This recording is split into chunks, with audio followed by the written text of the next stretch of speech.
নির্বাচনের কাজে শুধু চিকিৎসক নয়, এসএসসির কর্মীদেরও ডাকা হয়েছে।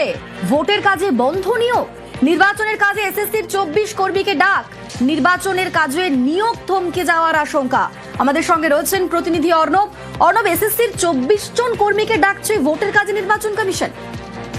একেবারে তাই, এবং এই পুরো বিষয়টাতে সুপ্রিম কোর্টের যে ডেডলাইন, সেই ডেডলাইন মেনে 31শে অগস্টের মধ্যে নিয়োগ প্রক্রিয়া সম্পূর্ণ করতে হবে। এই অবস্থায় এসএসসির সাকুল্যে 35 জন কর্মী রয়েছে, তার মধ্যে 24 জনকে অনতিবিলম্বে নির্বাচনের কাজে যোগ দেওয়ার অর্থ হলো যে নিয়োগ প্রক্রিয়া প্রায় শেষের দিকে, সেটা একাদশ দ্বাদশের প্রায় শেষ এবং নবম দশমের কাজ চূড়ান্ত পর্যায়ে চলছে।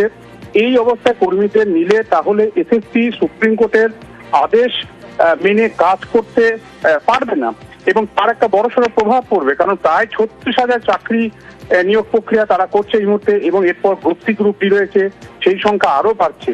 তাই বিচারপতি কৃষ্ণা রাওয়ের বেঞ্চে এসএসসির তরফে সিনিয়র অ্যাডভোকেট কল্যাণ বন্দ্যোপাধ্যায়ের দৃষ্টি আকর্ষণ করে পুরো বিষয়টা সমস্যার কথা, বাস্তব সমস্যার কথা সেটা তুলে ধরেন এবং জরুরি মামলার অনুমতি চান। অনুমতি দিয়েছেন বিচারপতি কৃষ্ণা রাও, এবং এক্ষেত্রে সংশ্লিষ্ট ডিইও অর্থাৎ যিনি উত্তর 24 পরগনা ওই অঞ্চলের দায়িত্বে রয়েছেন, সেই ডিস্ট্রিক্ট ইলেকশন অফিসারের এই ধরনের নির্দেশ বা নির্দেশিকার উপর স্থগিতাদেশ দিয়ে কলকাতা হাইকোর্ট এই মর্মে এসএসসি মামলা দাখিল করেছে। আগামী সোমবার দিন এই মামলার সম্ভবত শুনানি হতে চলেছে।